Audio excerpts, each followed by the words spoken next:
So good morning. My name's Neil Collins, and I'm the CEO of the Santa Clara County Association of Realtors. Thank you all for joining us today. I'm really looking forward to the program. We started this series back in April with an event called Pivot Masters, and it was highlighting individuals and teams that had quickly and successfully transformed their business in the early days of shelter in place. Today, we'll be doing our second Keeping It Real panel. This event is meant to provide inspiration and motivation through sharing success stories. We really recognize the challenges and distractions in the world today, and it's really tough to get motivated and productive each day. So that's why we want to keep it real. So we're going to start off with Dave Walsh, our 2020 president-elect of CAR. He's going to share his local market stats. Next, I'm going to have Sandy Jamison, a top producer in her own right, and our 2020 president for SCORE. She's going to go ahead and moderate the panel. And what we'd like to do today, we're going to do our very best to answer all your questions. Please use the Q&A function at the bottom of the screen, and we'll do our very best to answer them. We will be recording this session, so we'll be sending this out to the membership. And of course, all the presentations that are done today will also provide you anyone who's attended. So with that, I'm going to introduce Sandy Jamison to go ahead and kick it off. Take it away, Sandy. Thanks, Neil, and good morning and welcome everybody. I am so honored to be able to come before you guys again today, and I'm super excited to see all the enthusiasm and the number of people who signed up today. And this year's been interesting. It's been difficult. Certainly wasn't the year I expected when I signed up for presidency. I didn't think that it was going to be a year of Zoom, but we're taking to it well, and I can't wait for things to open up so that I can actually see all of you in person and see your faces again someday. Welcome. I'm so glad you're here, and I'm super honored today. We have this all-star panelist today, and I'm really looking forward to getting into some good discussions today. First up, we have Dave Walsh, who is a legend in our market. And for most of us that know Dave already, you already know that to be self-evident. Dave has been passionately dedicating his life to real estate sales, management, and training for over 40 years. He has a history of always being at the forefront of the real estate trends, its policies, and industry organizations. He's been on the board of Silvar, he's been on the board of SCORE, he's also been on the board of MLS Listings. In 2007, he was awarded the prestigious Realtor of the Year award by the Santa Clara County Association of Realtors, which I also know is to be a great honor. He was then elected and served as the president of SCORE in 2008, which I am also very honored to follow in his footsteps. But Dave didn't stop there. He went on to serve at CAR, California Association of Realtors, and in 2018, he began serving as the state treasurer for the California Association of Realtors, leading their strategic planning. And this year, he is the president-elect, and we are so fortunate to have him here. He's going to be our president next year for the entire state of California. So thank you and welcome, Dave. Thank you, Sandy. That's a very nice introduction. I appreciate that. My mother would love that, by the way, if she was alive to hear that, but you did a great job. Thank you. Okay, so here we go, folks. Let me change to my official Santa Clara County marketing background here. And we're off to the races. So I'm going to talk about the market. I'm going to tell you about what you already know, which is data on how strong our marketplace is, how solid we've been, how fast a recovery we had from the pandemic that started way back, seems like forever ago, but back in March. So lots of good data. As Neil shared, or Sandy's going to share, all this information will be made available to you. It'll be posted wherever SCORE decides to post this stuff. So just listen. You don't have to take a lot of notes. You don't have to take snapshots. My entire presentation will be pushed out to you guys. So let's get started. I'm going to share my screen real quick, and I'm going to jump into my report. You guys have seen this before. If you haven't, I'll give you a quick overview of what it looks like. This is just a 7-day change. When the pandemic started back in March, I switched from doing a kind of month or 2-week or really even a year-over-year report into a weekly report because things had changed so dramatically. So just by way of background, this is done as of Sunday, I think it was, is my last date on the report. Our current inventory sitting at 1,503 unsold properties. That's your single family homes and your PUDs combined. That ticked up 13 in a single week. That's not a bad number. That's not a good number. It's just a number, right? So for the past probably 4 weeks, we've been declining in inventory. That's how hot the month of August was for sales, carrying into September. Things didn't really slow. They kind of plateaued, maybe is the best way to put it. But again, anytime we can add inventory is a good thing, because 1,503 available properties for a county of 2 million people is nothing. It's horrible. We need far more inventory. And you can see by just dropping down a little bit here, you can see that we had 1,777 properties available at this point in time last year. So our inventory is down 15% from where it was a year ago, right? So 1,503, by the way, if we were to average it out over the past few years, is actually not a bad number. It's pretty normal for what we've had. But again, we all know we need more inventory. And the more inventory we can bring to the marketplace, the better. Pendings, 1,591, that's up 13. So, we climbed in that as well. We've had a rock solid summer months. You guys know May was strong, June was strong, July was strong. August, unbelievable, right? So these are the types of months we've had consistently when I call it a V-shaped recovery in Santa Clara County. We're well, by the way, in my opinion, we're well beyond any delayed spring marketplace. In other words, when I first started talking about this, I said that, you know what, we're not going to have our normal spring. March is going to suck. April, May suck as well. But we'll catch up by May, and by May we'll be back in the saddle, and we'll have a strong May, strong June, and maybe a strong July. We're well beyond that. So please hear me clearly. This marketplace has legs. I believe that these legs are going to continue through September, through October, maybe even into November, and quite frankly, we may blow right through the winter months. Spring will be January, February, March will be solid. In other words, it's going to be 6 or 7 or possibly even 8 consecutive months of what we've seen for the June, July marketplace. Now, what's driving that? Interest rates. And so, quite frankly, as we know, these are unbelievably low interest rates.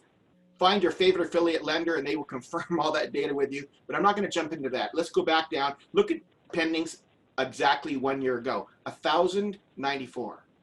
So even in the midst of this pandemic, even in the midst of a lack of inventory, our pendings are up 45% over where they were last year. So what does that tell you? It tells you there's confidence by the consumers in our marketplace, right? The people that live and breathe and work the Santa Clara County marketplace, whatever jobs they happen to be, there's a huge level of confidence in their future. That's what's driving the number of sales we currently have today. Again, it's nothing but positive information. Let me jump into some of the specific areas, and then we'll go down to some charts that I have at the very end that I think you're going to like. So South County is sitting at 80 properties for sale.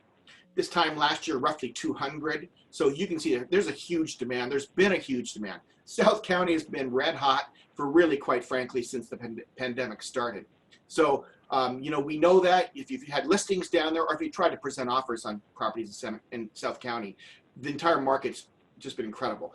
80 is unbelievably low. It has been lower. This, in the past couple of weeks, it was, I think, down to 78 or 76 units. So again, ticking up 2, we celebrate because we're going the right direction, but that's not going to last long. 28 sales last week. So what does that mean by it? Just so I can explain this category for you. I took the first 6 months of the year, and I averaged the number of sales per week for the first 6 months. That was January through June, and that green number, the 19, is the average number of sales per week. So clearly, when you see that 28, it just tells you we're outperforming the marketplace from a norm. Now, again, these are just ways of looking at data. It just tells me the strength of any particular community and what's happening. Again, just one more way of passing data along. So Santa Teresa is sitting at 21. That's a low number, but Santa Teresa doesn't have that big of a geographic area anyway. 11 sales last week. Their 6-month average 5.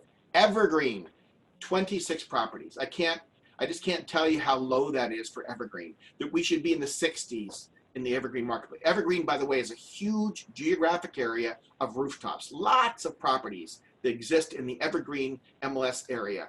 So when it's down to 26, you guys, that's just scarcity. And that's, by the way, that's all price points, needless to say. By the way, these numbers are all single family, right? So I've taken out the planned unit developments. I'm just talking about single family residences in the rest of this report here.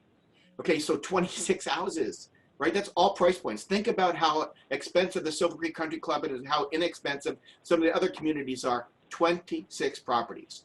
We sold 16 last week. That's actually off a little bit, and that's because there's just not a lot of supply available. Milpitas been hot all summer, continues to be hot. 23 is nothing for the Milpitas marketplace. 14 sales last week. Santa Clara, 55. If there's a bellwether community of the Santa Clara County, it's been the community of Santa Clara, right? Those of you who have worked that marketplace know how strong it's been. Santa Clara, you guys never once paid attention to the pandemic.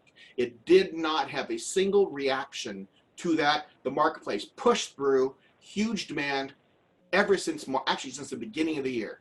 Outperformed the marketplace no matter what statistics I put on the table. Santa Clara has been red hot. Emphasized 22 sales last week alone. Central San Jose, same story. They ping-ponged a little bit back and forth recently. They only have 61 properties. That's the Rose Garden downtown San Jose marketplace. 14 sales last week. Willow Glen, 62 active properties, right? So that's up one in a single week. Not much, and again, that's not a huge number for Willow Glen by any stretch of the imagination. It's been in the high 90s earlier in the year, so 62 just shows they've absorbed some of the available supply. 18 sales last week. Blossom Valley. What can I say about Blossom Valley? Look at that, 42 properties active, no increase over the last, actually 3 weeks. It's been sitting at that 42 number for 3 weeks. Sales last week, 32 sales. That's how strong that segment of the marketplace is for demand, you guys. So anything you're bringing to the marketplace, anything you're trying to present offers in Blossom Valley, already know the results of this. 32 sales, their weekly 6-month average, 13. That's how strong Blossom Valley is. Almaden Valley, clicking along, 26 properties. That's low for Almaden. We should be in the low 40s by now. Again, it's strength of marketplace. 6 sales. Does that mean that the marketplace is slowed? No, because they've had, double ditches for the last 3 weeks. So I think the 6 is just kind of a calming down a little bit. There was just nothing to sell in Almaden Valley, quite frankly, for a period of time. Cambrian, 50 available properties, up 7 in a single week. We need more inventory in Cambrian. They've been way down, far too low. 18 sales last week. Campbell, sitting at 41, 13 sales last week. Los Gatos and Saratoga, 2 expensive communities in our marketplace. 59 is very low for Los Gatos for this time of year, and 36 is even lower for Saratoga. So 12 sales in Los Gatos, 8 sales in Saratoga, both outperforming the marketplace. We get into more expensive communities when we talk about Cupertino, Sunnyvale, Mountain View, Palo Alto. Cupertino sitting at 39, 10 sales. Sunnyvale, 51, 16 sales last week. Mountain View, 30. That's very low inventory for Mountain View as well. 13 sales, and Palo Alto. 69 properties. They continue to absorb. They were in the high 80s. They've actually started to absorb inventory. 11 sales last week. So here's some raw data that I want to talk about real quick. Percentage of homes under contract. Class 1s, 57%. So over 50% of our marketplace in single families are under contract already. Again, this is not rocket science. You guys already know all these things. Last week, 56.9. So that's been a continual upward trend. If I could show you a graph, and I have some data I'll show you you'll see towards the end, in a graph format, the recovery for the single families has just been virtually straight up. I mean, no other way to put it. I mean, not a direct straight up, but you get the idea. It's a clear angle up. Percentage of class 2s under contract, 41.7%. That's a slight downtick from last week, but PUDs have been struggling. Any of you that have planned unit development listings, common interest development listings, are aware that that's a very price sensitive marketplace, right? So that has not been the same type of recovery, and you'll see that in a graph I'm going to show you in a couple seconds here. Okay, so here's our unsold comparison. So if you look at this number down here, we have 846 unsold single families, 657 unsold PUDs, and the numbers above that, and on the historical numbers, you can see it at a glance how low 846 for its unsold single families is. Only 1 year had less, And that was 2017. And those who were in business in 2017, we were desperate for anything to sell back then, right? So we're not far from that number, quite frankly. So that, again, just repeats how strong and healthy Santa Clara County market is. Now, you can see the trend down. 4 weeks ago, we had 914 unsold. So we just basically continue to absorb our supply. You guys are very good. You're very efficient. You know what you're doing. You're putting transactions together that actually stick and close. So again, very successful. Look at the PUDs, though. I want you to, there's not a great upward tick here. In previous presentations I did, you could see a visible trend from 500 to 550 to 600 to now 650 available PUDs. So I'll demonstrate that in a couple seconds. New sales last week, 329. 300 is the magic number. You know, at the beginning of the pandemic, before, just let's say the midweek March, way back before the pandemic started, we were selling 200 properties a week. We sold 329, 342, 337, 346. 346, by the way, has been our 4 week 4 weeks ago was our high. I think we're going to stay in that number for the balance of September, probably at least hopefully October as well. And again, there's no shortage of demand. There's just a shortage of available supply. Average daily sales 47. Now let's talk about a couple of these graphs, and then I'll turn it all back over to Sandy. Okay, so here's a couple charts I want to show you. This is what the illustration is of the recovery period. So you can see the pandemic plunge, right? And look how almost straight up the housing single-family market went. But look what happened in June to the PUD marketplace. So a pretty quick recovery, not quite the same pace, but then again, it's leveled out. And quite frankly, it's continuing to soften. So all I'm saying with this chart is be careful in your pricing of your PUDs. If you're bringing something to the marketplace, now is not necessarily the time to say, you know what, let's try and get an extra 50 grand or an extra 100 grand or whatever it happens to be. Maybe, just maybe, what you want is a sale, right? So again, I'm not so concerned about single families. They're setting a life of their own. What I am concerned about, though, is the continual increase of inventory. We had in our PUDs, we've had 300 for sale not that long ago. We're now 650. That's all I'm trying to say. You get the message. Here's the next chart. Supply and demand. Again, this kind of illustrates the same type of thing. This is a days on market measure, right? So if you look to the column second from the left, it's really where we start. 1 million to 1.5 million, 0.8 of a month of supply. So what does that translate? 3 weeks worth of supply at the pace of us selling homes. If you don't know what days on market is, if we stopped listing houses today, then how long would it take us to run through our available supply based on the demand and the pace for selling houses? So it would take us 3 weeks, is what this is trying to say. 2 months for PUDs, right? Click up just another price level from 1.5 million to 2 million, and it's still just a single 30 days, a single month of inventory. It ticks up even farther with the PUDs. And then you go into the 2 million, 1 month supply. So I want to talk about the next two categories for real quick. The 2 million to 3 million range and the 3 million to 5 million range. So you will see that we have 1 month supply in up to 3 million, and we have 1.5 months or 1.3 months supply in the 3 to 5 million range. So I'm just dumbstruck by that number. Again, if there's anything that should explain to you that our market has legs and confidence, and the consumers are feeling strong about their jobs, they're feeling good about what they're trying to do in Santa Clara County right now, it's those two columns. You guys, any way you slice it, $2 to $5 million real estate is not cheap. It's just not. It's not easy real estate to acquire. Yet there's no inventory. We're setting records with the number of these properties being put under contract. And they have been so for most of the pandemic, by the way. So yes, when we get to the above $5 million range, there's a huge supply. There always is above $5 million in Santa Clara County. But again, just see that message very clearly demonstrated, I think. Strength of market is what I'm talking about. Here's someone asked me the other day about what impact was the fire having on the marketplace. And quite frankly, nothing in Santa Clara County, I think.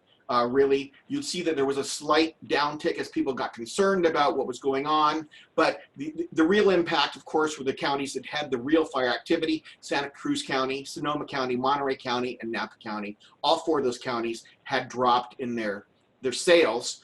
So those calmed, and rightfully so, because there was a lot of concern over where they could even close those escrows, let alone still sell real estate. Santa Clara County just wasn't impacted. Okay, a couple other stats. So you see this wonderful graphic behind me. This is the graphic. This is Santa Clara County. This is put up by the California Association of Realtors. The report actually came out this morning. So it's live, it's ready to rock and roll. Why do I show you these things? These are infographics that you get to use in your marketing, that you get to use in your social media accounts, in your marketing pieces. These are provided by the California Association of Realtors. They're very easily understood. It's, and you can talk about these. Hopefully you can talk about any of these statistics with any of the clients you ever send this to, or post on your social media accounts or whatever. And quite frankly, you ought to be doing it.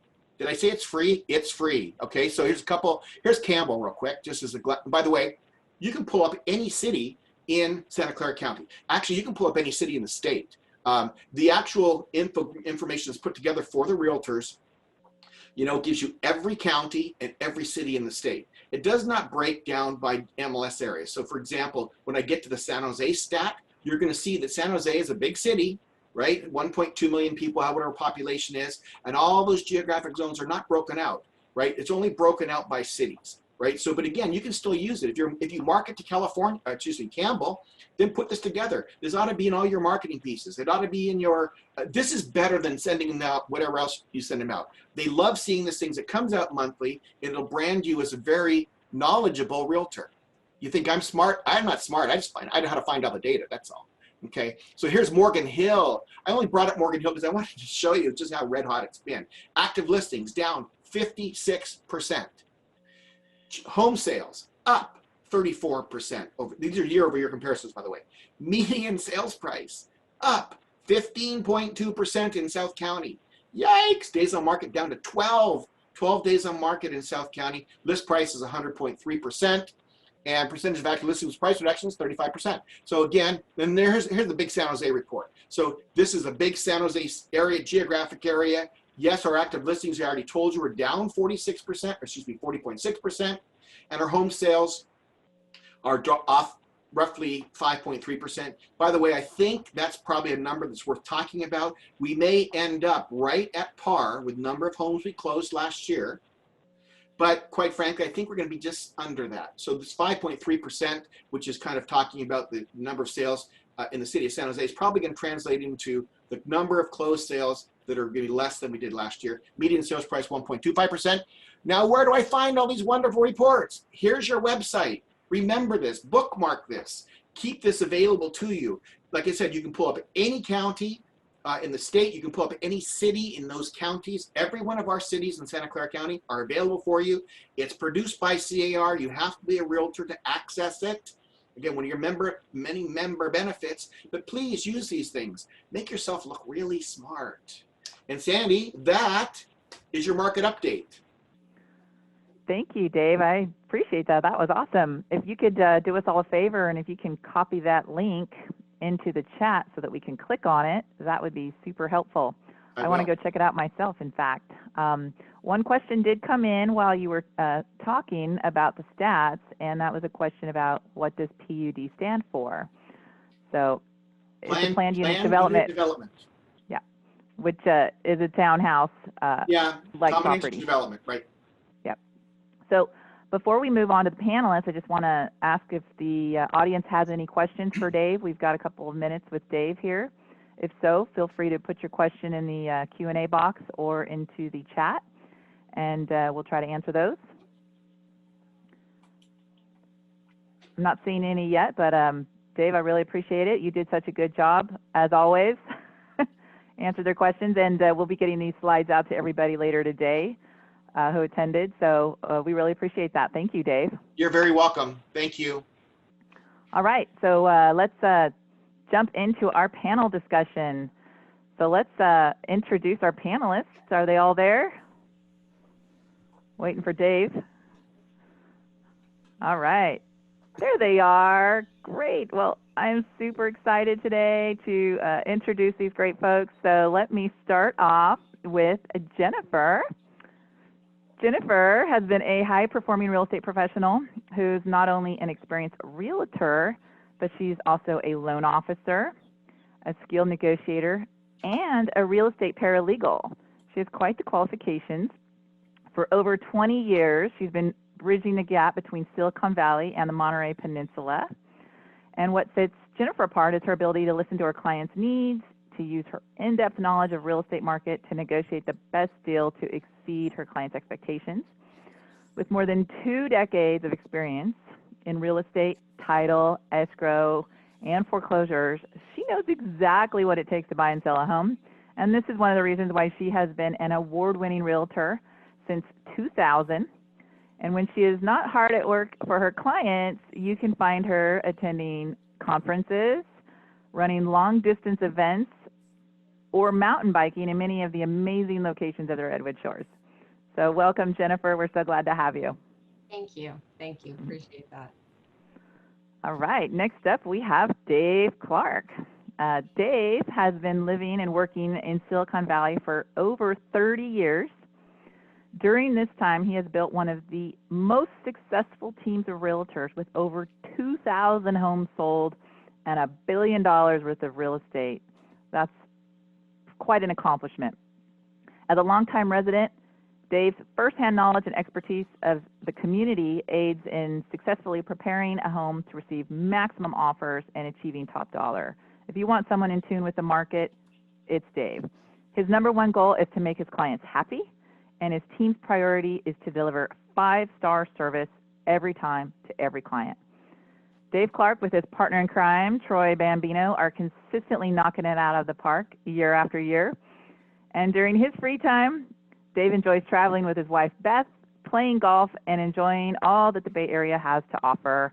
He also has 2 beautiful daughters, Karen and Elena. Welcome, Dave. Wow, thank you so much, Sandy. That sounds great. And last but not least, we've got Jordan Mott. So Jordan has been a top producing realtor in Silicon Valley, and he has worked his way into the top 1% of realtors across the nation. Jordan has reached this level of success by exhibiting an unmatched work ethic and unparalleled dedication to his clients. With only 6 years under his belt, which is fairly young by most agents in the industry, Jordan was recognized this year for being the number 127th individual realtor in the state of California by sales volume, number 338 for the entire nation out of over 1.5 million realtors across the country.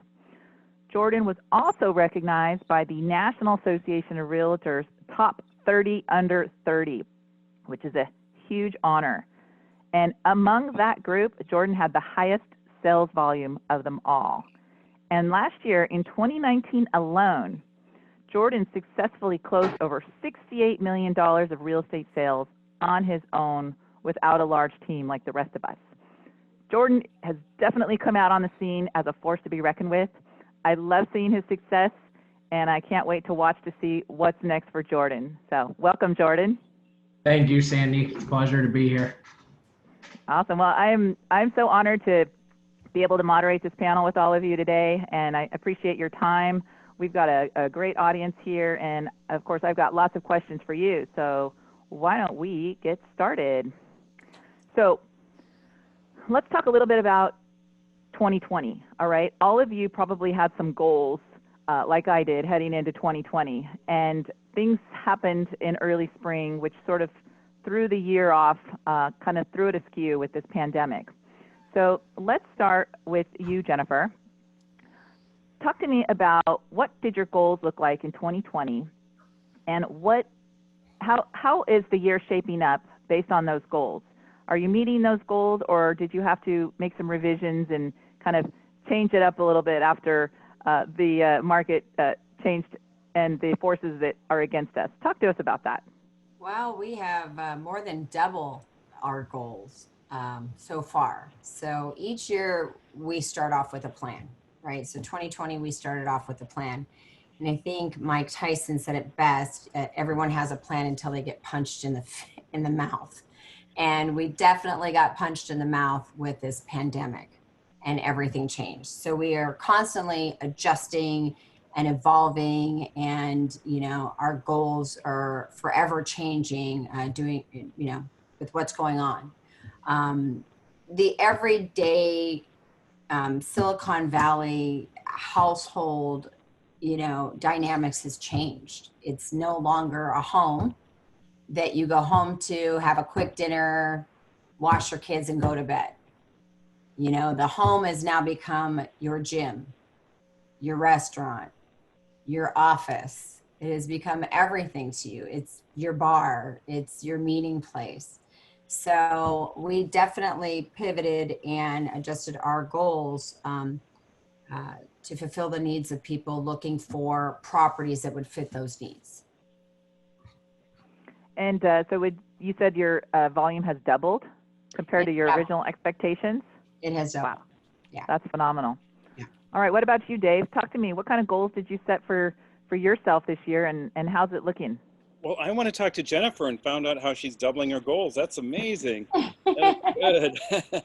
But as far as us, our goal, we're doing less this year than we anticipated, but we're still doing a lot of business, and an awful lot of business. Some of the tools we have were taken away, so it's a good time to adjust and figure out what things we need to do that will help us accomplish our goals. Open houses was always one of our best things, and since we're not doing open houses, that doesn't work too well. But what we've realized too is more important than ever this year is the customer experience. You have to treat your customers. You need to treat your customers, your clients, so well. You need to stay in contact with them. You need to reach out to them. You need to talk to them more than ever. So it's all about client experience. And I got to say, that's what we're dependent on right now is our past clients and referrals and things like that. And also reaching out to new people. We are not getting belly to belly to people as much like we used to. So when you do, you have to be upbeat, you have to be good, you have to be helpful. And that is the secret, I think, to having good business this year. Definitely. Thanks for that, Dave. All right, Jordan, I know you must have had some pretty lofty goals for 2020 and some pretty specific targets there. How's it looking for 2020 for you, Jordan? Yeah, so every year when I go into the new year, my goals are usually pretty simplistic, just to help more people than I did the year prior and close more volume than I did the year prior. And as long as I do that, then I feel like it was a successful year. Obviously, we had some hurdles associated with 2020, which continue to come day by day. But 2020 has been fantastic as far as my real estate career is concerned. As you mentioned, I closed a little over 68 million last year, which was 51 transactions. I've already passed transaction count this year. I think we're at 55 so far, and probably on pace to do about 80 to 90 million this year. So it's been great. Obviously there's been adjustments that have had to be made. A lot of my marketing and farming stuff is dropping flyers on people's doorsteps. So that had to be adjusted at the beginning of shelter in place and moving forward to be respectful of the situation that was taking place. But also what I realized at the beginning of shelter in place is that it was an opportunity for the majority of people to make an excuse as to why they weren't doing what they needed to do. And it was an excuse that was easily relatable by many people, right? And what I realized is that created an opportunity where I could double down on the things that I was doing and increase marketing efforts. So, I started a new 17,000 home farm in the midst of right when shelter in place started taking place, and doubled down on all my marketing. And I think that times when people step away from what they should be doing are opportunities for others who want to increase what they should be doing. That's great, Jordan. And that actually is a great segue into my next question about what's changing in your marketing. And you mentioned that I know you were really big on going door to door and handing out flyers, and it sounds like now you've kind of expanded into a farming process by mail. talk to us a little bit else, what else is really working for you now that times have changed? Yeah, so I did transition the majority of that to mail, and started using a lot of EDDM. And I think just like anything else in this industry, it's a numbers game, right? So the more people that you put yourself in front of, the better results that are going to materialize. I mean, so with that 17,000 home farm, I mean, every time I've sent that out, EDDM, that's resulted in a phone call for a listing presentation. And I think that it would be crazy to send out that many marketing material and pieces and not get someone to call you. So, but obviously that's not something that the majority of people can afford to do at the beginning of their careers. Something that I've always been focused on, but even more so these days, is social media.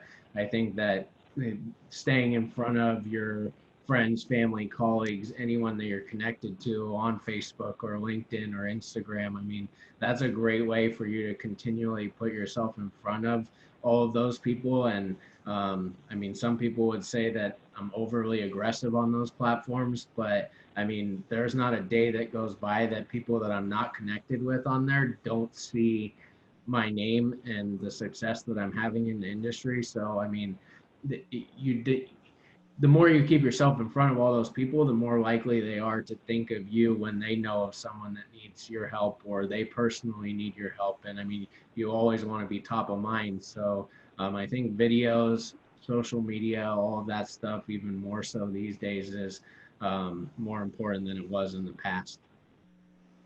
Absolutely. And a question came in for you, Jordan. One of our audience members would like to know, what is your monthly cost for EDDM? So EDDM, I'm only using for the 17,000 home farm, and that's about $6,000 every time to mail it out. Yeah. Thanks for that. Now let's jump to you, Dave. I know you said that open houses were really big, and obviously we can't do open houses now, and you kind of touched on your connections and sphere of influence. So talk to us. What are you guys doing now to connect with your clients, your past clients, and to capture new clients? Well, as far as past clients, it's nice to reach out to people and reach out nicely. Never reach out in a real estate way. Just kind of reach out and ask them how they're doing and talk to them. One thing I do now, and I'm very careful, is I never reach out and say, how are you doing this year during the pandemic? I really try not to bring up the pandemic. I just say, oh, I haven't heard from you for a while. How are you doing? It'd be great to get an update and just thinking about you. Something like that, something nicer, and trying to be upbeat with them. But it's been an interesting year because we've had to readjust where we spend our marketing. And we've had some good things, we've had some failures. One thing we're not doing yet is videos. We really want to do videos because I think they're a good answer. We've done a few, and I got to say, every time we do a video, we're so happy. But for us, it's a challenging thing to do, so I think we'll do more. But like Jordan, I've got to say, we are doing a lot of mailers now, and we're going back to the basics of what we did. In the old days, I told new agents always, door knocking is a wonderful result. Open houses are good results. Well, now we don't have door knocking and open houses. The other thing that gives you a wonderful result, but it does cost money, is sending out mailers. If you plan to be in business for a long time, you need to do it. And one thing I've got to say is, do it hard, do it consistently. Right now we're sending out mailers every 2 weeks, and do it to an area where you're comfortable, where you can afford it. You know, it's almost 50 cents per piece every time you mail them out. 40, 50 cents right in there. So if I was a new agent, I'd pick a rather small area, and I'd be sending out something twice a month to them and get business that way. Great. Thanks for that, Dave. All right, Jennifer, talk to us. What is working for you, and what have you had to change up this year? You know, we've kind of stayed the same with our marketing. We just increased how much we were spending with it. Like Jordan and like Dave, we do flyers and mailers out to the EDDM. The messaging has changed in our target market for those people wanting to leave urban areas, homes that are, you know, bigger and that are more suitable for their needs, and a lot of social media and video. I have a team of 6 people behind me doing that for me. So they are constantly pressuring me to get in front of the camera. there's Dave's dog. He joined, Dave. He joined. He has a lot to say. I can't tell you enough. I think when I started my career, I was a little shy to get in front of the camera. If we all know Blake Cardoza, he used to always have a hard time with me getting in front of a camera. I've gotten much more comfortable now, but video has worked for us, and the content that we push out is valuable content. And also to Dave's point, we don't approach anyone as realtors per se. You know, there's a saying in real estate, it's like 50% counselor, 50% professional. Since the pandemic, that number has changed to almost 98% counselor, 2%, you know, real estate professional. So it's really knowing your markets, being a good listener, you know, and being able to advise people properly. It's sometimes it's not always advisable to sell your property like a PUD, right? In Menlo Park, we've got quite a few that are sitting, you know, that aren't moving because there's other options, single family homes. We do have a lot of people leaving areas like the Peninsula because they no longer need to be, you know, 15 minutes to Facebook, 15 minutes to Google. And we're seeing those people exit and going to places like Austin where prices have just shot up, and Boise and Tahoe and second home markets, you know, like Monterey. So the way we're targeting our clients are more of a relocation and how can we advise you make the right decision that's good for you. And that means, do you hold on to the property you have right now and rent it? Because where we're at with the market right now, or do you sell it and purchase elsewhere? So a lot of that does have to do, like, again, the mailing, I don't think you can get away from that. And social media is just strong. Without open houses, that's become our open houses, right, Dave, right, Jordan? I mean, I see a lot of Jordan and a lot of Dave's stuff, and Jordan does a wonderful job. I'm constantly seeing him pop up on my LinkedIn. He's very, very consistent. And I think that that's the way that we've had to pivot as professionals, with, you know, back in the day, we couldn't get most agents to do Matterports. A $250 investment in a property, right? Right, Dave? Right, Jordan? Most agents would go, $200.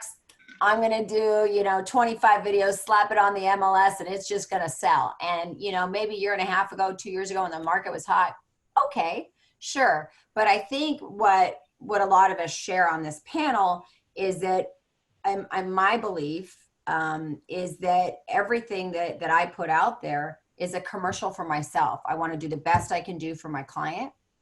And I want to also, you know, get that out to people that we're willing to spend the money and get the eyeballs to the property. So we have definitely changed how we bring those eyeballs to the properties that we are getting on the market. So video has just been absolutely wonderful. Social media platforms. And if you're not doing that, investing time and getting comfortable and getting in front of a camera, you need to do that. That's great, Jennifer. So let me dig into that a little bit before I kind of jump into my next topic. So video, would you say that's your biggest lead source, or is it direct mail? I would say it's about 50-50. It's about okay. 50. And tell us how you're repurposing these videos. My back end repurposes them, so that's great. But they're constantly making me do new ones. I constantly get you need to do 5 new videos this week. Here are the topics we want you to do. Matter of fact, we just did a topic because of all the fires, which was really interesting, that I even commented on our own post, is that you got to wash your car more because ashes will scratch your paint. And I went, what? So yeah, something I did not know. So I'm going to go out and wash my car after this. But we do repurpose our videos. It all depends on what's happening. It's usually week to week. I mean, we had pandemic, then we had fires. Then the fires subsided a little bit, and then we got the Mendocino fires that came in. So there's been a lot. I think you're targeting your markets, right? So when you're layering with mailers, and we call them buckets, you have to have many buckets. You can't just have one where you're dumping in mailers and then you're dumping in video. You have to have buckets. So you have to start with a plan. Where's your target and what is the message you're trying to get out? Right now, it should be everybody leaving urban areas, right? To get more bang for their buck, a bigger home, a peaceful area that maybe perhaps in a year and a half or 2 years, they might be able to rent it out. And that's second home market. So we are going from, peninsula primary areas and targeting those people to move into second home markets where we're not seeing the prices shoot up so much. And one of those markets is like Monterey County. Prices have shot up a little bit, but not too much. And so this is still a digestible drive if you have to get in to the office twice a week. So hopefully I answered that. Thanks, Jennifer. And this is always an interesting topic, so that's why I like to spend a little bit of time on this, because there's a lot of realtors out there that spend a lot and put a lot of effort, like you guys, into your marketing strategies. And then there's quite a few folks out there who just have a hard time gaining any traction on it. And so maybe I'll shift it to Jordan here. So you're doing a lot of direct mail. What kind of additional presence are you doing? Are you then retargeting those neighborhoods through social media and through paid ads? Talk to us a little bit about how you're kind of creating your omnipresence within your market. Yeah, I mean, so obviously, like I said, with such a large number of EDDM going out to, say, all of Willow Glen, which is where it's headed. I mean, I picked that because I live in Willow Glen, right? So I can be seen in the community, and you have your advertisements that double down, like your hand sanitizer stations that are branded at CVS. And anytime I take the dog for a walk, I mean, I have my Jordan Mott Intero cutoff shirt on that's big on my back, right? I mean, so I think, yes, there you have the direct mail marketing piece of things, but you also need to be active in any community that you're going to thrive in, right? And the marketing material that was going out at the very beginning of the pandemic was not necessarily real estate focused, right? It was like, okay, here's restaurants that are open. I have friends that are nurses that are doing a PPE drive where they'll pick up stuff off your porch. Like, here's the information for that. So like I was using other people's stuff in the community to not necessarily focus on, okay, this house just sold down the street for you, but how can we get through these times together, right? And I think that that's super important. Like, I mean, I'm on a very close knit street here, and we have a neighborhood text with like 25 neighbors on it, right? And so like at the beginning, like every week I was going through, okay, hey, some of my clients own this restaurant, what do you guys want for dinner? I'll pick it up and bring it to you. Let's try and support these people throughout these times, right? And it's acts of kindness and not necessarily going out and looking for direct business that's going to draw people to you. I mean, yes, is that a byproduct of such? Absolutely. But in times of distress and times of need, that can't be your main focus, right? People are going to see through that, and that's not going to be very well received at that time, right? So I think that was super important at the beginning of the shelter in place. But I think along with anything that you do marketing wise, I mean, everything needs to be consistent, right? So, I mean, they need to recognize you, they need to know what you do. And circling back to video, like, I mean, I don't do much video outside of the videos for my listings, but I have enough listings and I can repurpose those videos multiple times on social media, right? Where, okay, this was just listed, this is pending, this is sold. And I mean, my LinkedIn network consists of 20,000 connections, and that's an example of how you prepare your listings and how you're handling what's most people's biggest asset. And it should be nothing but the highest quality marketing material created, so that if someone does have those real estate needs, that they know they're going to get the best because they've seen what you produce and how you handle someone's asset, right? So I think being involved in the community goes farther than anything else could. but that also has to be tied, like Jen said, with multiple buckets, right? I mean, I know a lot of agents that are struggling this year that 90% of their business came from open houses. You wipe out one of those things and then you're set scrambling, trying to figure out what you're going to do, right? I mean, it's just, you got to be multifaceted and cover all angles. I mean, you're not going to build a house with a quarter of a foundation, right? I mean, and one bucket is probably a quarter of that foundation. So making sure that you have a solid foundation that's centered around multiple avenues of generating business is how you're going to thrive. That's awesome, Jordan.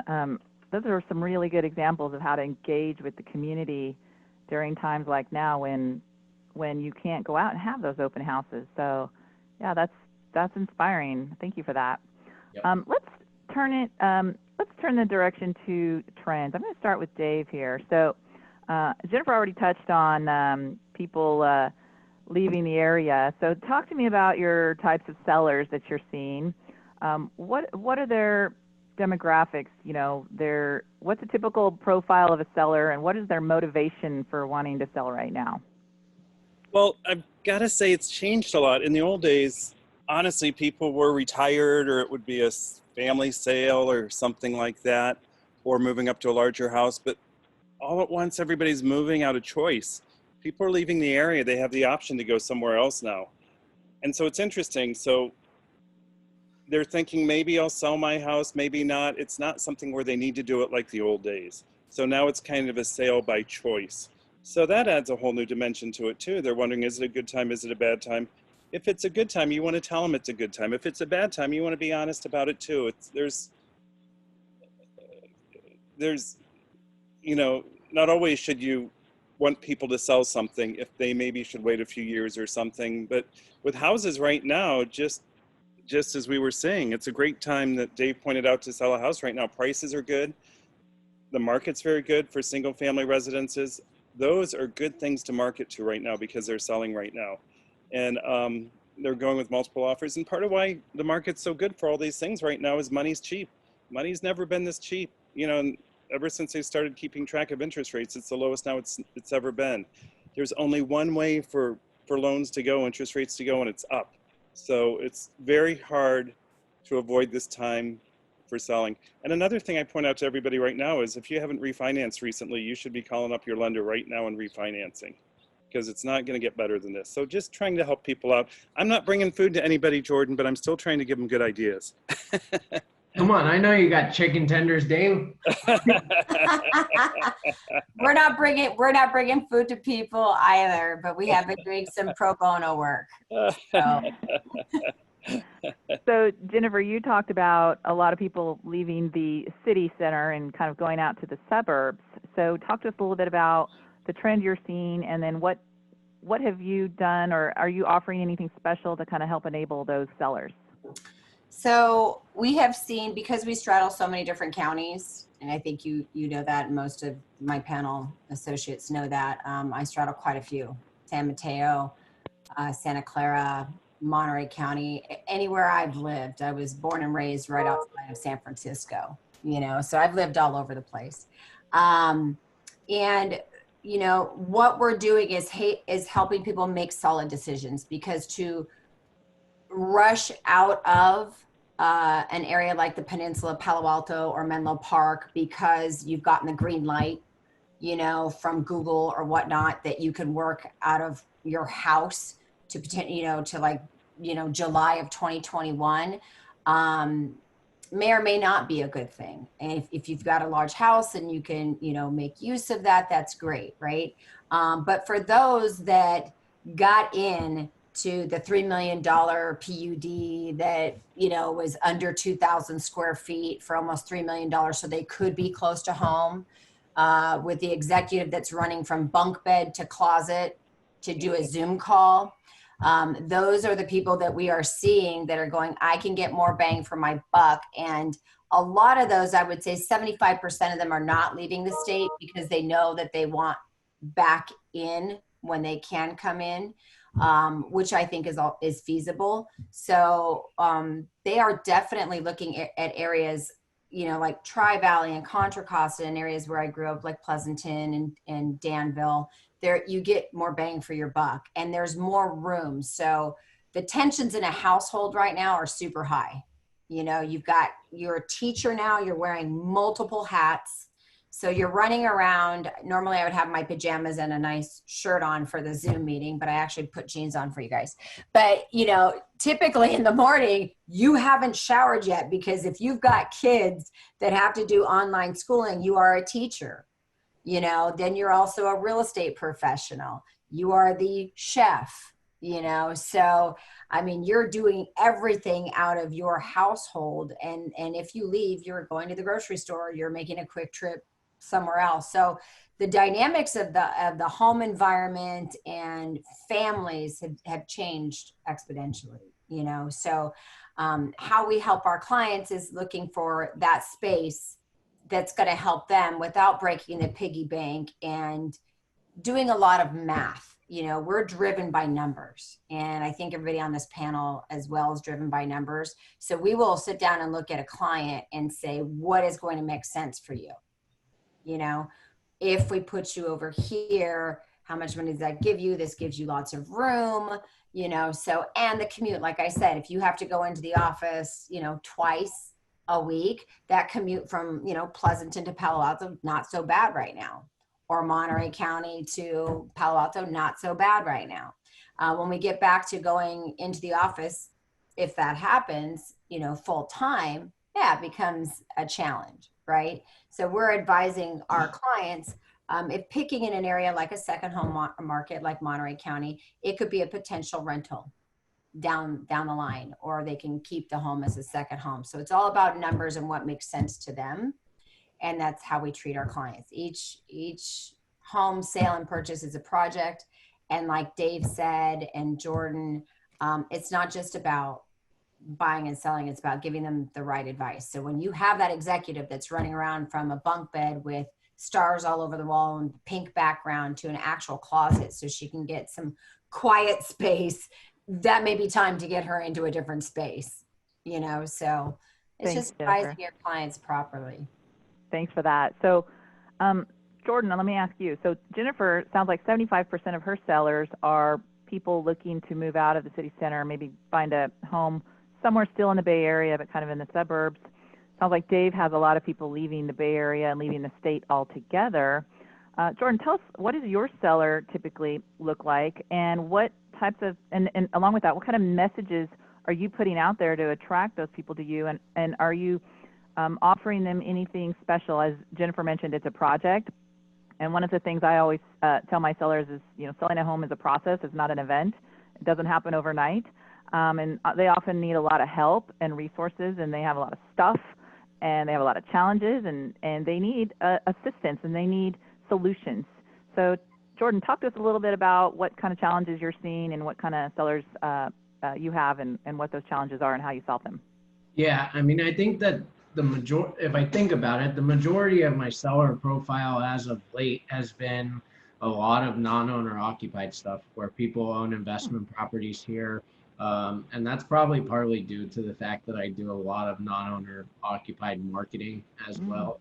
I think that a lot of these owners are scared about the fact of, okay, are people really going to need to be in the Silicon Valley if we're transitioning to a work from home environment? Am I going to be able to get the same returns on my property as far as rents are concerned?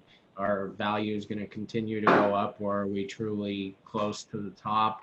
And I want to take my money and put it into different markets, whether it be a 1031 or cash in on their investments. So I've seen a lot of that, and a lot of my sellers are out of state, and so it's full service concierge, right? Where, okay, you're never going to have to come back here to manage what's going on. We have our team of contractors, of inspectors, of home stagers, and make it as smooth and seamless as possible for those people, because that's what they want, right? They don't want to have to be stressed out with the process when they're living in North Carolina, right? I mean, the guy that I talked to this morning and signed a listing with in Santa Clara, he has 2 properties in Santa Clara, and he said, that's my retirement, and I don't want both of my eggs for retirement just sitting there, with the question of what's going to happen to the Silicon Valley market with everything that's taking place. So yeah, he wants to unload one of them right now, but one of his biggest concerns was,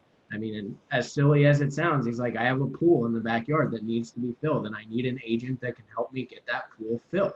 And so like the reassurance to the clients that we have everything that they need goes a long way, right? And I mean, I've seen, as Jen mentioned, like I've seen a lot of people too, like my condo and townhouse sellers that just need more space, right? And I mean, as we know, the condo and townhouse market's a little more difficult right now, but I mean, what I've seen over the past couple of months is that the majority of condos and townhouses, like with the exception of some, are selling slightly below list price. So if your seller has an expectation or whatnot, then I've always told them at the beginning, hey, we're going to price this a little bit higher. I don't care about my statistics selling something under asking price and what that looks like. I care about getting you the most amount of money. So if when we have offers come in slightly below the list price, know that we actually accomplished what we were trying to do. So as of any situation, I mean, you need to set appropriate expectations, right? I mean, for example, like in Milpitas the other day, I had a condo that the most recent sale was 915, and I said, listen, we're going to price this at 928. We're going to sell it probably slightly under asking, but then the buyer feels like they're winning in that situation, right? So we ended up at 920, which was higher than the last comp. I mean, you don't see a lot of stuff selling above the last comps in condo or townhouse communities right now, but if it's strategically done, that's how you accomplish that, right? And that's being familiar and knowledgeable of what's taking place in the market.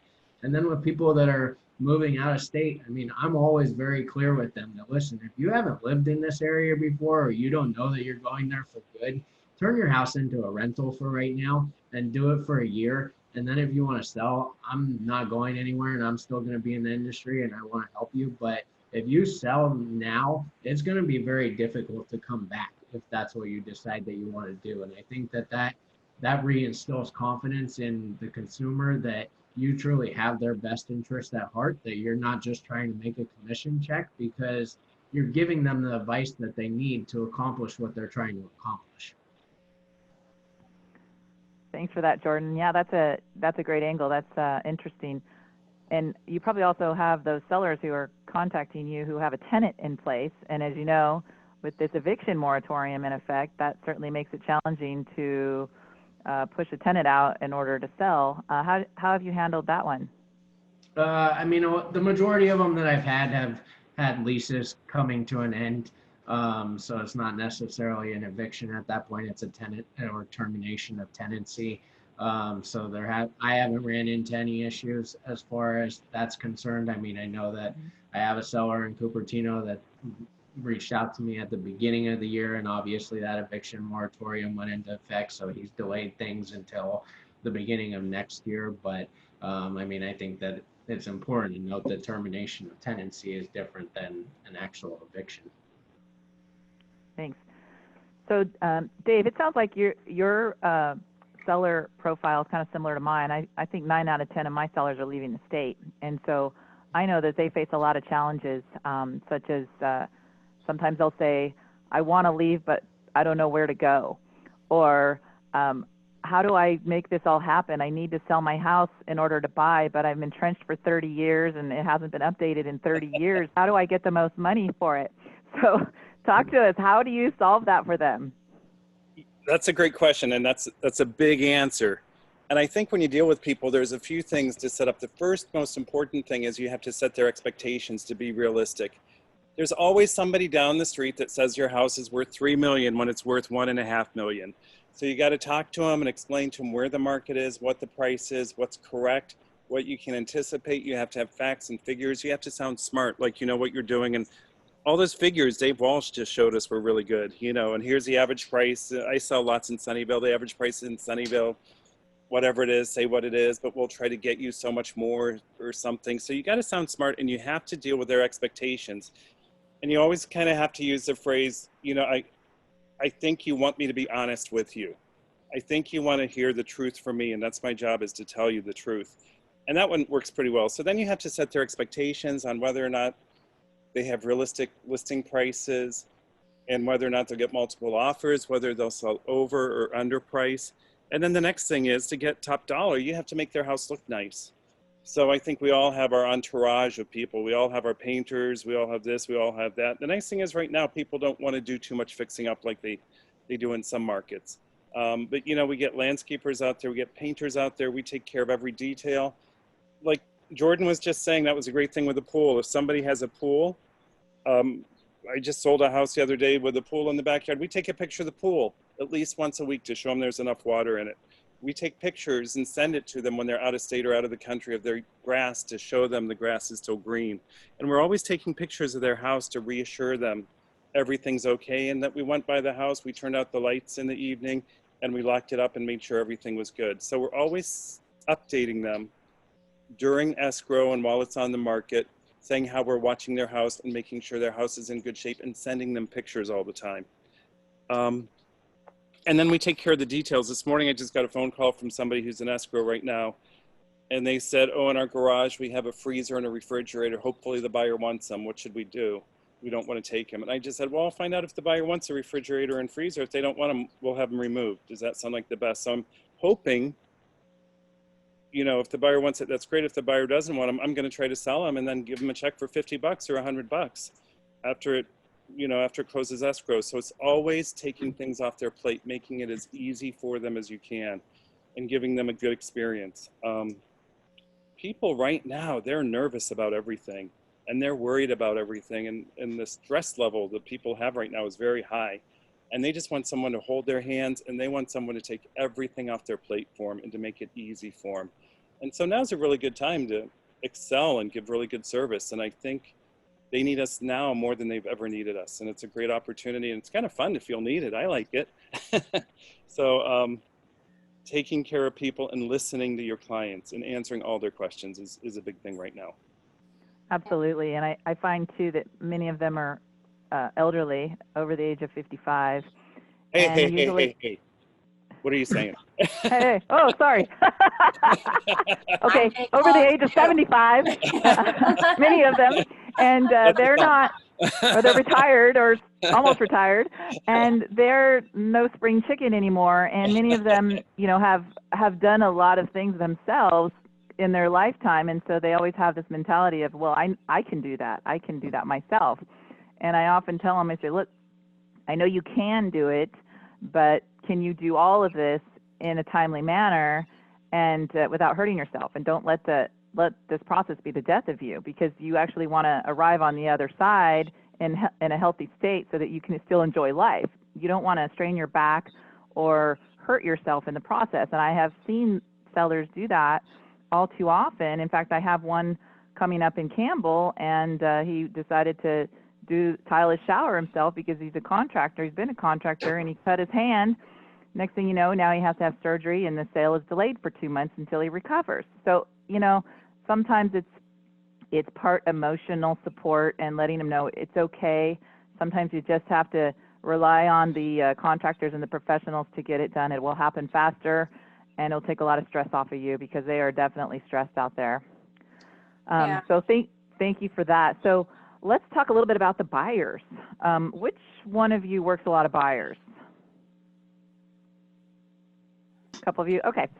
So let's start with you, Jordan. So now that there's no open houses, which personally I think is a good thing, because now the buyers rely on an agent and they need an agent to go look at a house. And if they're out looking with an agent, they're most likely going to be pre-approved, hopefully. Talk to us about how that has changed your buyer business, and has that strengthened your relationship and value to them? Yeah, I mean, it's obviously added a lot of hurdles to the process, right? I mean, it's a lot more time consuming compared to your buyers just going to open houses. I mean, I would hope that if you're working with buyers that they're committed toward working with you, but obviously that's not always the case based off interactions that they do have at open houses. I mean, I've seen the majority of my buyer profile these days is first-time home buyers or people upgrading from their condos and townhouses, right? I mean, I think that you've had some people that are on the sidelines for the last year or so thinking about whether they were going to do something, and the low interest rates were enough to get them off the fence, because they can afford more today than they could have last year. And you have all these people that are pent up in their apartments and are tired of paying rent during that time and don't have the space that they need, and have finally realized that, okay, yes, I'm going to go buy a house. And so, I mean, that's been the majority of my buyer profile. I mean, a funny story, if you put yourself in the right places. I mean, I was out showing property to buyers one day, and buyers were 15 minutes late, of course, and people walked up to the house and they're like, "Hey, can we see the inside of the house?" Like, and I'm like, "No, you can't do that these days. You need to sign a PEAD form, blah blah blah." But needless to say, you put yourself in the right places. I mean, those people turned into a client and bought a house with me 3 weeks later. They didn't have an agent that they were working with, right? But I mean, I miss open houses because that was the easiest way to put yourself in front of potential buyers. I mean, I know Dave said that was integral to their business as well, but I mean, I always compare that to, like, if you were working on a car dealership lot, right? People aren't showing up to the car dealership lot for fun. I mean, most people aren't showing up to open houses for fun. Granted, there are those people that do, but I mean, that's where the majority of my buyer leads came from before, but these days it's a lot of buyers from referrals or seeing me on social media. And I mean, everyone that I'm working with is committed these days. But what I've also seen that's been touched on in previously in this panel is that the buyer's market has opened up tremendously in regards to location, right? You have these people that can go look in Livermore or Danville or San Ramon, or even further south to Gilroy, like, because they don't have to commute. And so you get a lot of people, or I've had a lot of people that are interested in these outside communities that aren't in the heart of Silicon Valley because they can get a lot more for their money, and it's not a bad place to be sheltered in place or working from home. So, yeah. Nice. And Jennifer, talk to me. Are you requiring buyers to sign a BRE with you, or what's your buyer process look like? Nope, not at all. We're trust. It's a trust factor with us. I've actually never done that. It's against my policy. But where, like I said, our buyers are coming in from all over, from marketing and whatnot, and touching on the open house and how we bridge that gap now with viewing properties. I run around like I have my own HGTV show. I literally will go into a home for a client. I will go into a home for a client and I will run around like an open house and go, look at this room. This is awesome. Or, I'll listen to what the buyer needs. And then I'll say, I've got 5 properties that I think that will fit that. And it's either me or one of the other 17 agents on my team. We'll go out with a GoPro. We've supplied GoPros and cameras for a lot of our agents. We'll go and do like the open house for the client, and then we'll send them that video. And if that client is interested in it, depending on where they're coming from, if it's a ticket, then they have to come from Texas, we'll set them up, right? We'll go even far as to find a VRBO or a local hotel for them. But we want to expose those buyers to what they're looking at. So we're doing a lot of the groundwork and viewing properties for our clients now. And it starts with the listening. What are your needs? What are you looking for? And then knowing what we have, inventory, may or may not be ours, but in our local market, and then going out there and shooting it for them. So, and then again, we're all about trust factor. If somebody doesn't want to work with me, don't work with me. I feel like I'll blow doors for you, but for whatever reason, if you don't want to work with me, we don't stick people to doing that. Great. So that's all good updates. Let's shift gears a little bit about the fires. Okay. So I'm just going to throw this question out in general, and any one of you can chime in. How have these fires affected your transactions? Have you had any transactions that have been disrupted because they can't get insurance? Or have you had any clients that have lost their homes, or now looking? What stories can you tell us? I can go with that. So Okay. Santa Cruz County, we actually have properties and family there that had to evacuate.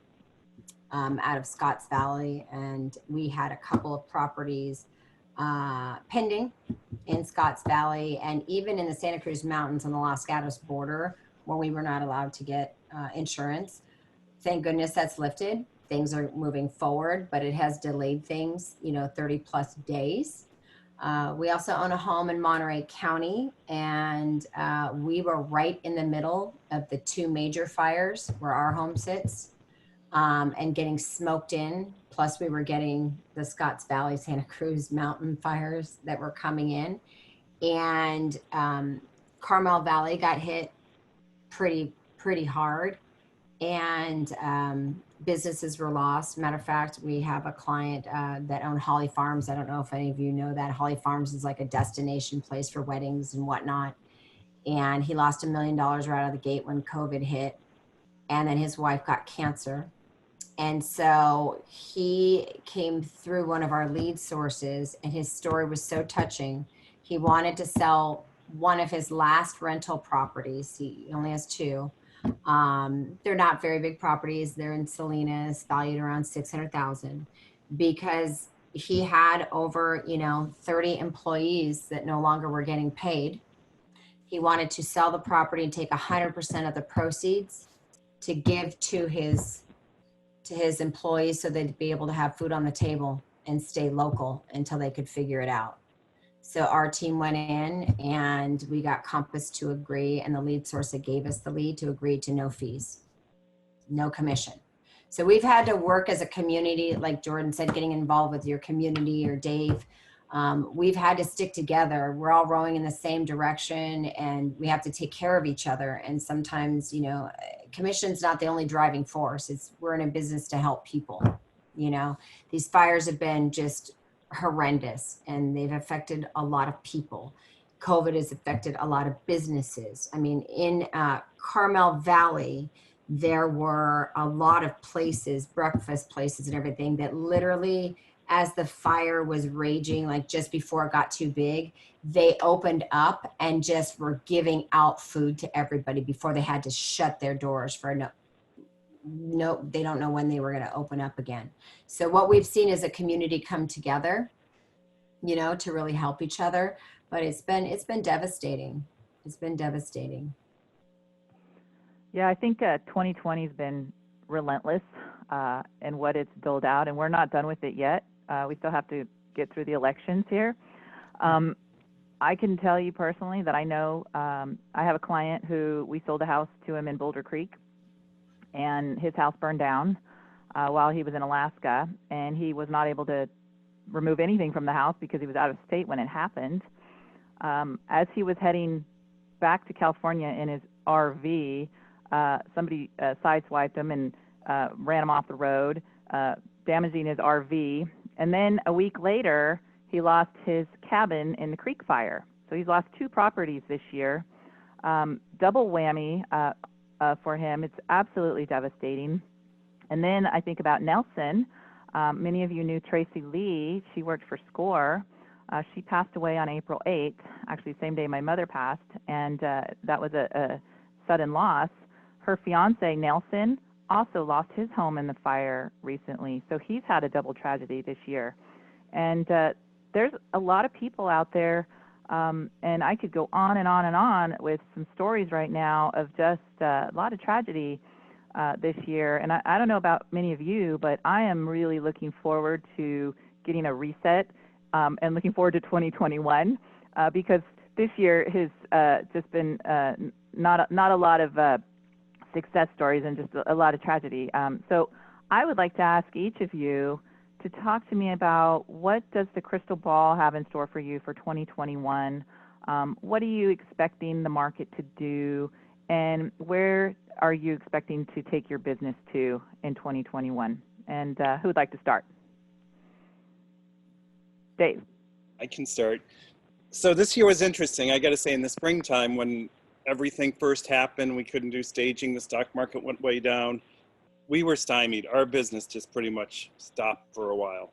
But now our business is very good. I got to say it's excellent. I think our business is going to continue to be very good for the next several months. And honestly, I think next year, 2021, it's going to be pretty good. One nice thing is, you know, I just talked to a friend who bought a house up in Tahoe. A neighbor bought a house up in Tahoe. And I kind of said, why did you buy a house up in Tahoe? And they said, well, we just got kind of bored. We can't go to the movies. We can't go on vacation. We can't eat out.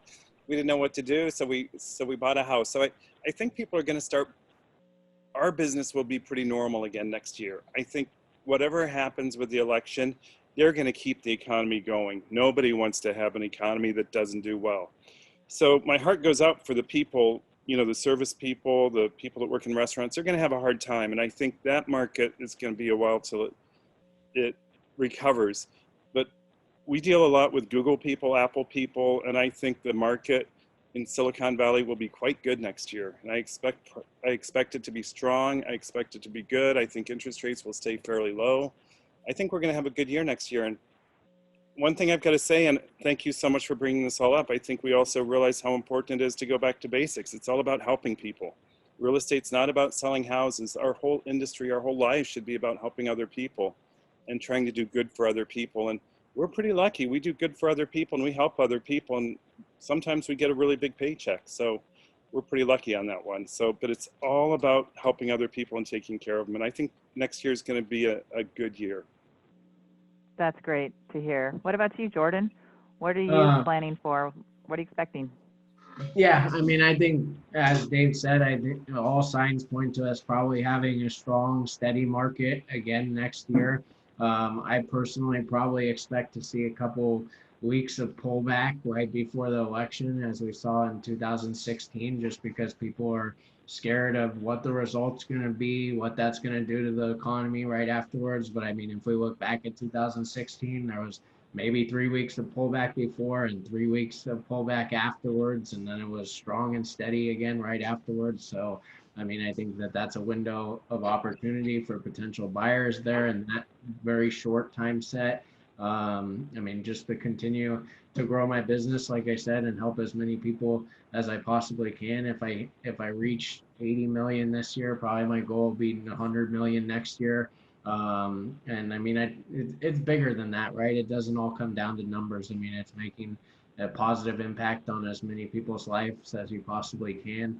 I mean, I live my life with the philosophy that I don't get to keep what I have unless I'm willing to give it away, and just trying to make a positive impact on as many people as possible as we continue to go through this journey called life. And I mean, it's been life with hurdles this year, but nothing that we can't all get through together. Thanks for that. And Jennifer, what about you? What's in store for 2021? Well, I echo my two friends here, Dave and Jordan. I do believe that we're just going to continue, going up. And next year, I do believe with the election, we're going to have a little bit of a slowdown until we see what happens with those results. The whole numbers thing, I agree with that too. It's not always about numbers. I don't like to throw out a lot of numbers all the time. We're all in this business to help people. We all grew up in homes. So if you go back to the basic about how your home felt for you when you grew up, that should be the foundation of how you treat, your clients. Home is very important. We have a lot of memories there. They could be good, they could be bad, but as long as that's our foundation and we help people, that's great. The only number I can throw out to you, if I am throwing out numbers, is like I said, we had doubled our business. This year we hit our 100th transaction just 2 days ago. And I do believe we are going to double that again next year, just based on what we're gearing up for and putting our plan into action. Who knows what happens, because look what happened to 2020, but we will survive. I come from a family of contractors. I've been in the Bay Area forever, with Loma Prieta and the foreclosure crisis and everything else that we've hit, the hats just change and we just continue to move forward, right? So I'm looking forward to 2021. I don't know if you've seen that meme where someone's throwing 2020 out in the trash. That's kind of, I'm like waiting for 2021 to come, and I'm going, please be kind. And if it's not, we'll roll with it. And as long as we have wonderful people like this in our industry, that are helping our communities and, you know, keeping our foundations where they are, and remembering what we're here to do, and how lucky are we to be like working and having our own businesses and making money and helping others, right? I mean, we're so flippin' lucky. So I'm very, very grateful. And I think, like I said, I echo Dave and Jordan with next year.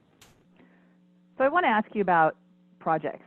So all of you focus on building your business, right? There's a certain amount of time you spend working on your business versus in your business, right? And if we didn't all work a little bit on our business, then it wouldn't grow, right? You have to work on it to build it up so that you can achieve more. And there are hundreds and hundreds of projects that could be done to improve the business. And everyone has their own sort of specialty things. Jennifer, you talked a lot about video that you're doing. Jordan does a lot of social media. What is on your sort of horizon? What is one of the strategies that you haven't tackled yet, but you really hope to dive into next year? We'll start with Jordan. Yeah, And I'm surprisingly. throwing this out there. We're winging it now, so I know, and we didn't give you guys this one in advance, so I appreciate you guys. Surprisingly, I don't have a website. So I think that that might be something that I'm trying to take a dive into and probably have a website created by the end of the year. I guess I don't know if I just never seen it as something that I needed based off the production that I was doing, but hopefully, and I'm going to try and fine tune my virtual listing presentations, because what I'm sending over right now is just a PDF thing. And I think there's software out there that you can provide someone with much higher quality representation of that than the PDF that you put together. So if we're going to continue to operate in a world that's a lot of it is virtually based, I mean, I think that those two are probably the biggest points that I'm going to try and focus on implementing at the end of this year going into next year. Wow, that's amazing. 68 million, he doesn't even have a website. That's impressive. It's not needed, right? I mean, but it's good. It's good. Helpful, yeah. What about you, Jennifer? Is there some big project on your plate? There is. So we are going to continue to grow in different markets, only because of the trend that we are seeing with people, you know, where they're leaving and where they're buying.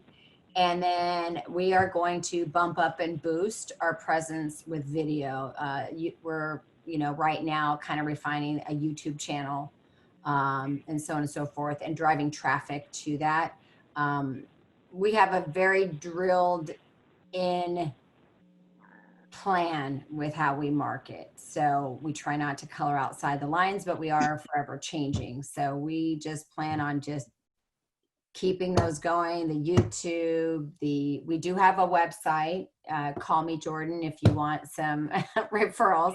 We have a few websites, but they're not just your basic website for someone just to come check you out on it, right? Because Intero has that, and you know, whatnot, and Compass has it. But there are a lot of great companies out there that will help drive the traffic and help you with those different buckets that you have, which is great, you know. So it's just knowing your numbers and everything. So feel free to call me and I'll put you in touch with some people. But just getting out there more and more educational pieces, I think, without being so boring, you know. But we do plan on beefing up the whole video, social media, and YouTube. Nice. So next I want Dave to answer this, and then I want to get to some questions from the audience. So Dave, tell us what's a big project on your hot list? Well, two things on this. One thing I always tell newer agents, the first thing you should do is hire an assistant. Get somebody else to do all your paperwork, Jordan, so you don't have to do your paperwork. And also get somebody to help you with your marketing, because none of us are that good at marketing. And the other thing is, whatever you're not good at, get them to help you with that. So for me, that would be doing videos and things like that. But right out of the gate, we're realtors. We're not people that do paperwork. We're not people that know a lot about marketing. We need to get people to help us with that. But obviously, Jordan, I got to say, you know a hell of a lot about marketing if you're selling that many houses every year, and you're doing a good job. But it's always good to have people help you, and then you can spend more time in front of your clients. But as far as my personal ones, we're a team of 7, so there's 6 other people. I'm mostly trying to make the 6 other people on my team, to give them better lives, to make it so their jobs are more enjoyable, and also make it so they want to do more. We're all trying to figure out this marketing thing. We're having a real challenge with the marketing this year. So I'm trying to get it. So I'm trying to get everybody on my team to, I don't know, to kind of want to step up and do more and take care of things better, and make them improve what they can do and what they want to do. And, you know, they want to step up. They just need someone to kind of lead the way for them and help them a little bit. And so that's our big goal. There's 7 of us. So I want all 7 of us to really thrive and be excited about our business and our job. And that's what we're working on. And then we're working on videos. And oh God, I hope we can do better with that. That's great, Dave. Yeah, I share that, focusing on how we can develop the team and become more efficient and productive all the way. Some questions from the audience here as I'm looking at the Q&A. There are some questions specifically as to how many assistants you have helping you with either video or social media or paperwork. So why don't you each tell me how many assistants and what kind of assistants do you have supporting your business? So Dave, you said, we'll start with Dave first. Dave, you said you had 7 people plus 6 more. Is that right? No, there's a total of 7. So 6 people and then me, total of 7. So there's 2 of us who mostly get the listings, and we're the kind of the face of the team, Troy, my partner in crime, and myself. So we're the ones that go to the listing appointments, get the listings. It's mostly Troy these days, but I go on some listing appointments. Then we have 2 buyer's agents. One is my daughter now, who works with me. And then another one is Jennifer, who does it. And I got to say, now that I'm over 55, buyers, you got to appeal to everybody. A lot of buyers like to have somebody more their age. So my daughter really rocks it with a lot of the buyers, because a lot of the buyers are 30, around 30 years old. So it's good to have different types of people on your team, both men and women, both young and old and things, so you can appeal to all different kinds of buyers. I think it helps. And then we have an office manager who just moved away and works remotely. And then we have, and everybody on my team except one person is licensed. And we have other people that do the paperwork for us. And that's pretty much it. Interesting. Okay. What about you, Jordan? So I have one assistant that handles the majority of my marketing and all of my farming and client relationships, as far as staying in front of them with CMAs on their property every quarter and reaching out for reviews and all of that type of stuff. And then I have a transaction coordinator who does do all my paperwork, Dave. Good job. I would be a mess if I had to do all that. But that's it for right now. I mean, my girlfriend just got her license, so we'll see how hard we can work her. And yeah, I mean, otherwise right now it's me, my TC, and one assistant. Wow. What about you, Jennifer? Okay, so I have on my team alone with the Oldham group underneath me, I have 3 marketing professionals with strong marketing backgrounds. I have 3 people that focus on just our incoming, inbound, and outgoing leads. That's all they do. So there's 6 people there. I have 2 assistants. One who's finished everything, just waiting for her state exam. Those assistants do different things. One is licensed and can do a lot of the escrow coordination with our 3 transaction coordinators. And then I have a personal assistant that is learning the ropes with us and goes on appointments and is learning everything from A to Z, that does all the PED forms and schedules all the appointments for everybody on the team. So if someone has 10 showings on a Saturday, she gets everything put together as far as the appointments in order, makes the appointments, sends the PED forms out, gets everything together, and calendars it for the team. So we have that. Plus, I'm lucky enough that with Compass, we have an array of marketing professionals that come back, from L'Oreal and Pinterest and that are at our fingertips to help design. So my marketing department works with them to design everything that we need down to the social media. So I rarely interact anymore with our Compass people. My marketing department interacts directly with them, and that has to do with approval for social media, approval for our multiple websites. So we have quite a few people on our team, but it takes for the amount of people I have on my team. So there's 17 agents that are selling. They are all versed in both buy and sell, which is great. They can do both. It takes a small village to run that. So I'm Absolutely. very, very happy to have that. Good. Well, I know we're over time. There was just a couple of quick questions that were in the CRM. So if everyone's okay, we can go a couple more minutes here and touch on some of these questions. So question from Kevin Barrett. Do you use a CRM, and if so, which one and why? We'll start with you, Dave.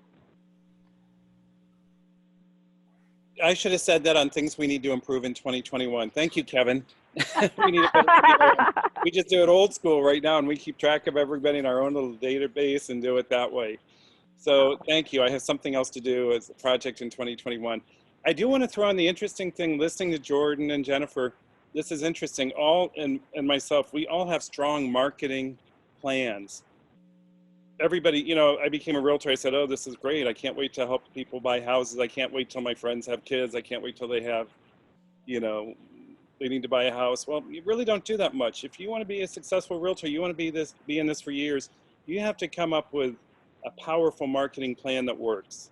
And I think all three of us work hard on our marketing. It just doesn't happen. But thank you. I'm writing that down right now. CRM 2021. Thanks, Kevin. Good old KB. Wow, that's impressive that you guys can sell that many homes and you're still managing it old school. Wow, you can really excel in 2021. Jordan, CRM, what are you using? No CRM. I mean, pretty much my past client database is in an Excel sheet as well.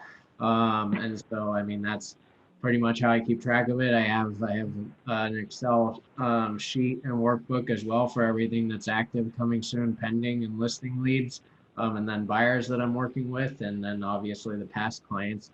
KB, right on to you. I mean, you guys have done a great job though of sending out anniversary reminders now on transactions where it's 6 months since you closed, a year since you closed, so that's helped me follow up with clients as well. And if you guys haven't worked with KB and Lisa Nunez over at Chicago Title, they're amazing and help me run everything very smoothly as well, but no CRM. Wow, that's unbelievable.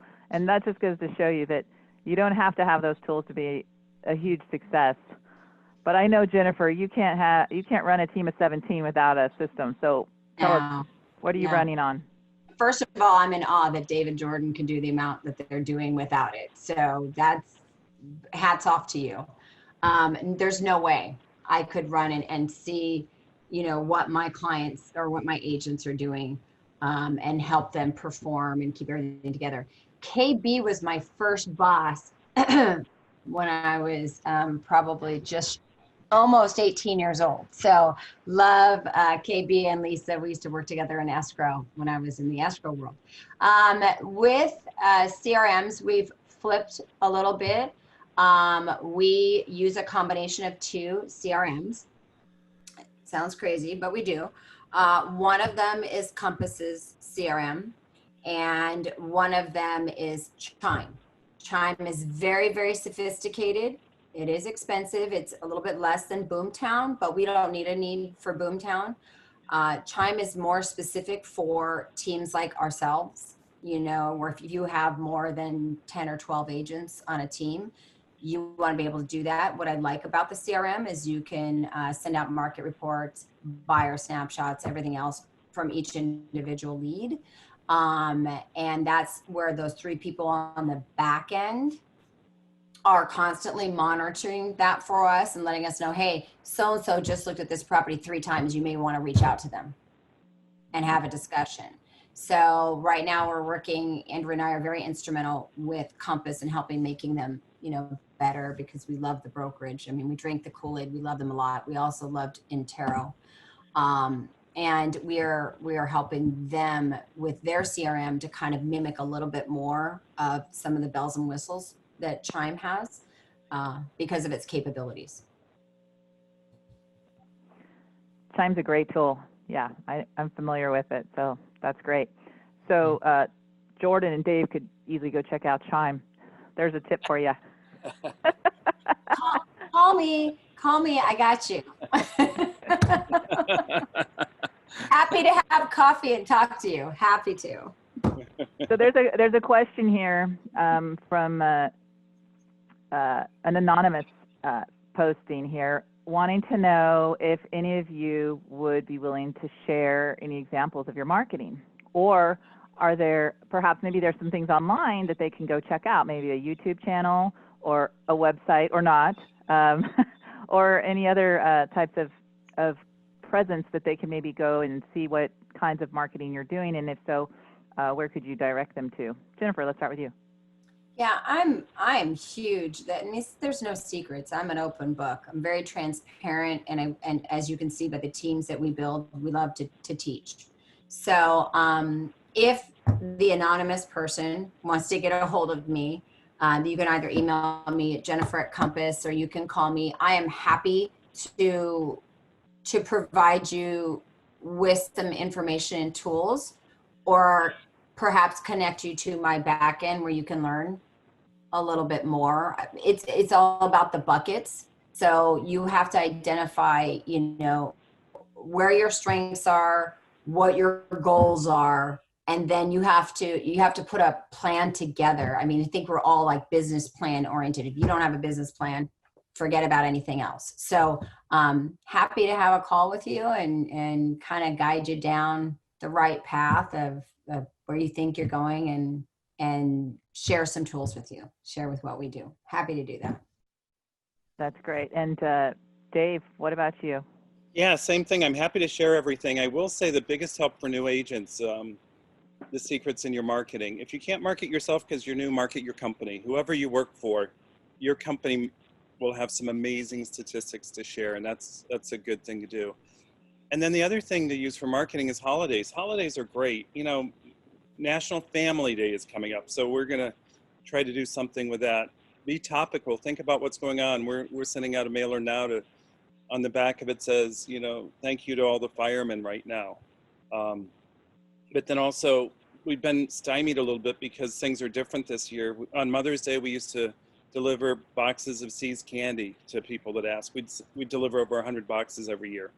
Well, you can't drop things off at people's doorsteps too well anymore, so that's kind of stopped. We used to give out pies at Thanksgiving or July 4th. If call up, we'll deliver a pie to your house. We've delivered pies up all through California for people who want it. So it's kind of interesting to, try to find somebody who will deliver a pie up near Paradise and things like that. And that person, we really wanted to make sure they got a pie that year.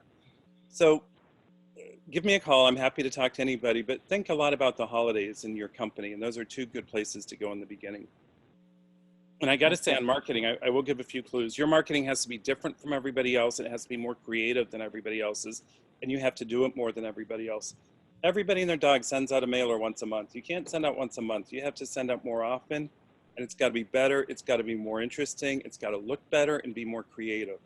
And nobody really puts time into that. You market, it's all about marketing. If you want to be a good realtor, you got to be a good marketer.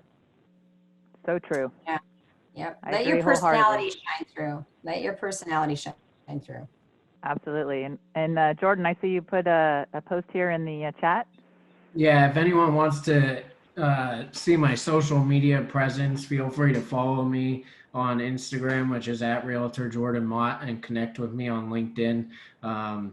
You'll never escape me that way based off how much I post on there. If you want examples of my LinkedIn strategy, I have a PowerPoint associated with exactly how I grew that network. That was what I used primarily when I first got into the industry to find clients and make new connections, was primarily LinkedIn. And then I have copies of all my flyers and stuff in a zip file as well, which I'm more than willing to share. So I don't know if it's best to just send that to you, Sandy, and you can send it to everyone that's on the call, or That'd be great. Yeah, if you're willing to, sure. Send yeah, it and I'll we send can you share it that out. email later today. I can do that too. That would be great because, you know, one thing that I always appreciate about a panel is when the panelists really give some really good nuggets of information. And I believe today all three of you were really true and honest and gave such great information. And I am so grateful and happy to have all three of you today.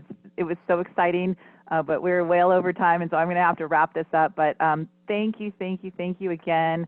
You three are the best. This has been a lot of fun, and I really want to thank all the audience participants for hanging in there with us. I hope that this was a good session for you, and I look forward to doing many more. So thank you all to you, and I wish you all the best of success the rest of this year and into 2021.